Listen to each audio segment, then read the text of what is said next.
అందరికీ నమస్కారం. Learn Telugu with Hari YouTube channel వీక్షకులకు స్వాగతం. మిత్రులారా, 10వ తరగతి విద్యార్థుల కోసం లెటర్ రైటింగ్ అనేటువంటి విషయాన్ని ఇప్పుడు చూద్దాం.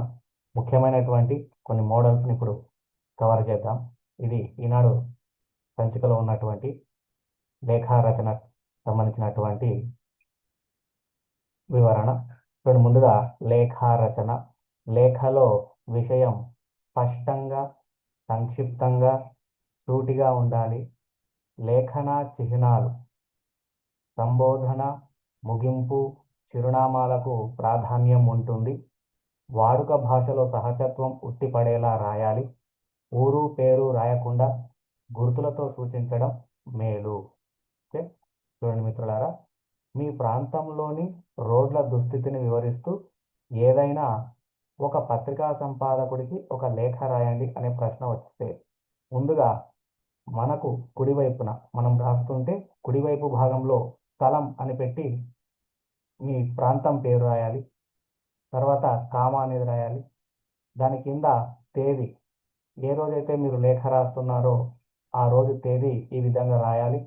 ఫుల్ స్టాప్ ఉంచాలి. తర్వాత మీ ప్రాంతంలో ఏదైనా ఒక దినపత్రిక అన్నాడు కాబట్టి ఇక్కడ ఏదైనా ఒక దినపత్రిక, ఈనాడు కానీ సాక్షి కానీ ఏదైనా మెన్షన్ చేయొచ్చు, చేయకపోయినా పర్లేదు. ఇట్లా స్టార్ మార్క్స్ ఇలా పెట్టేసి దినపత్రిక సంపాదకులకు అని విడిగా ఈ విధంగా 2 లైన్లలో రాసి కింద ఆర్య లేదా అయ్యా అని రాసి ఈ విధంగా రాయాలి. నమస్కారం, మా ఊరు ఆదిలాబాద్ జిల్లాలోని ఓ కుగ్రామం. మా ఊరికి సరైన రోడ్లు లేవు. ఉన్న రోడ్లు కాస్త మట్టివి. చిన్న వాన కురిసిన బురదమయమవుతాయి. వానాకాలంలో మా పాటలు చెప్పలేం. మురుగునీరంతా రోడ్లపైనే ప్రవహిస్తుంది. దానివల్ల దోమలు స్వైర విహారం చేస్తున్నాయి. ఫలితంగా అనేక రోగాలు ప్రబలుతున్నాయి. దీని గురించి ఊరి పెద్దలకు ఎన్నిసార్లు చెప్పినా ప్రయోజనం లేకుండా పోయింది. మా దుస్థితిపై మీ పత్రికలో ఓ కథనాన్ని ప్రచురించి సంబంధిత అధికారుల దృష్టికి తీసుకువెళ్ళగలరని మనవి.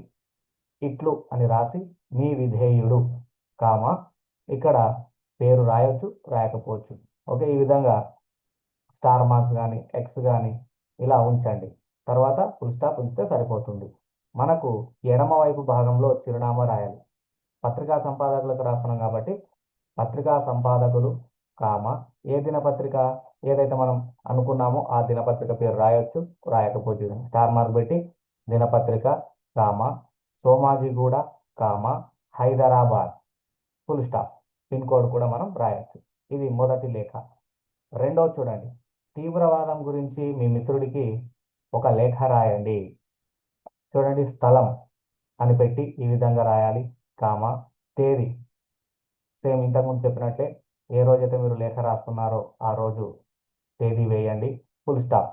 మీ మిత్రుడికి తీవ్రవాదం గురించి రాయండి అంటున్నారు కాబట్టి ప్రియమైన శ్రేణుకు, బాగున్నావు కదా, నేను క్షేమం. నా మనసులోని వేదనను చెప్పాలనిపించి ఈ లేఖ రాస్తున్నాను. ప్రపంచవ్యాప్తంగా తీవ్రవాదం పేట్రేగిపోతుంది. మనిషే సాటి మనిషిని చంపడం అనేది దారుణమైన విషయం. అందులోనూ అమాయకులే అధికంగా బలవుతున్నారు. ఏ మతమైన హింసను బోధించదు. జాతీయ సమైక్యత, దేశ అభివృద్ధికి ఉగ్రవాదం గొడ్డలి పెట్టు లాంటిది. ప్రభుత్వ పరంగాను దీన్ని ఎదుర్కోవడానికి చాలా ధనాన్ని కేటాయించాల్సి వస్తోంది. ఉగ్రవాదం ఒక పాశవిక చర్య. ఇది అత్యంత రాక్షసమైంది. ఎందరో తల్లులకు గర్భశోకాన్ని మిగులుస్తోంది. ప్రభుత్వం ఎన్ని చట్టాలను చేసినా ప్రజల సహకారం లేనిదే దీన్ని పూర్తిగా అరికట్టలేం. దేశ శ్రేయస్సు కోసం ఉగ్రవాదాన్ని మట్టుబెట్టడానికి ప్రతి ఒక్కరూ పూనుకోవాలి. పత్రికల్లో ఉగ్రవాదం వల్ల ప్రాణాలు కోల్పోయారన్న వార్త చదివి బాధతో ఈ లేఖ రాస్తున్నాను. ఈ ఉత్తరం అందిన వెంటనే నీ క్షేమ సమాచారాన్ని తెలుపుతూ లేఖ రాయగలవు. ఉంటాను. ఇట్లు నీ ప్రియమిత్రుడు రవి. చిరునామా టి శ్రీనివాస్, తెలుగు లెక్చరర్, ప్రభుత్వ డిగ్రీ కళాశాల, అమలాపురం. ఓకే, నెక్స్ట్ మూడవ లేఖ చూద్దాం. ద్విచక్ర వాహనం దొంగతనం గురించి సంబంధిత అధికారికి లేఖ రాయండి అన్నారు.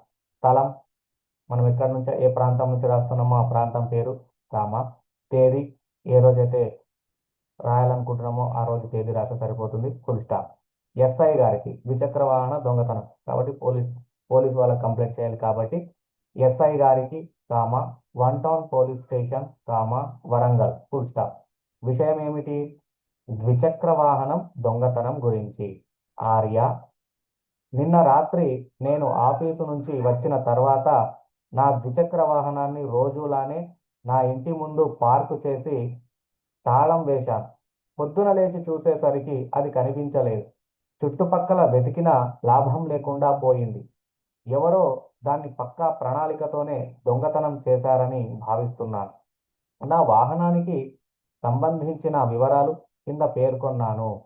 వాహనం పేరు ప్యాషన్ ప్లస్, కంపెనీ హీరో, రంగు నలుపు, నంబర్ APZ1862, దయచేసి సరైన దర్యాప్తు జరిపించి నేను నా వాహనాన్ని తిరిగి పొందడానికి చర్యలు తీసుకోగలరని మనవి. ఈ విధంగా రాయాలి. నా చిరునామా, ఇక్కడ ఎవరైతే లెటర్ రాస్తున్నారో వాళ్ళ చిరునామా రాయాలి. పేరు ఒక పేరు రాయండి, 1-1-428, Ganesh towers, Warangal, full stop. Phone number రాయండి, ఫుల్ స్టాప్ పెట్టండి. తర్వాత మన కుడివైపు భాగంలో ఇట్లు మీ విధేయుడు, ఇక్కడ చిరునామాలో మీ పేరు రాస్తారు కాబట్టి అదే మళ్ళీ మీ విధేయుడు ప్లేస్లో కూడా ఈ లెటర్ ఎవరైతే రాస్తున్నారో వాళ్ళ పేరు రాయండి. తర్వాత ఎడమవైపు భాగంలో మళ్ళీ చిరునామా రాయాలి. ఎవరిది? పోలీస్ స్టేషన్ వాళ్ళు. SI of police, one town police station, Warangal. Okay, మరొక మోడల్ని చూద్దాం. మీకు కావలసిన పుస్తకాల గురించి పుస్తక విక్రేతకు ఒక లేఖ రాయండి. చూడండి ఫ్రెండ్స్, స్థలం రాయండి, తేదీ రాయండి, ఫుల్ స్టాప్. పుస్తకాలు కావాలి కాబట్టి మేనేజర్ గారికి అని ఈ విధంగా రాసి పెట్టి Navodaya book house, full stop, Arya అని పెట్టి నాకు కవిత్వం అంటే చాలా ఇష్టం. నేను మీ బుక్ హౌస్లో తెలుగు సాహిత్యానికి చెందిన అనేక పుస్తకాలను కొన్నాను. ఇటీవల వెలువడిన కొన్ని పుస్తకాలను కొనాలనుకుంటున్నాను. పని ఒత్తిడి వల్ల నేను స్వయంగా రాలేకపోతున్నాను. అందువల్ల నాకు VPP ద్వారా కింద పేర్కొన్న పుస్తకాలను పంపించగలరని కోరుతున్నాను. తగ్గింపు ధరలకే ఇవ్వాల్సిందిగా అభ్యర్థన. కావాల్సినటువంటి పుస్తకాలు అని హెడ్డింగ్ పెట్టి ఈ విధంగా రాయండి. కె శివారెడ్డి కవిత్వం, కొండేపూడి నిర్మల కవిత్వం, ఒంటరి పూలబుట్ట, రాళ్లబండి కవితాప్రసాద్, అవధాన కవిత్వం, గరికిపాటి నరసింహారావు. ఈ పుస్తకాలను నా చిరునామాకు పంపగలరు.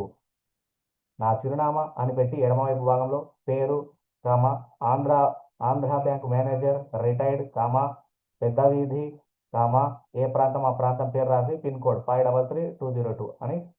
పిన్ కోడ్ మారుతుంటుంది ప్రాంతాన్ని బట్టి, ఇది మీకు తెలుసు. Full stop.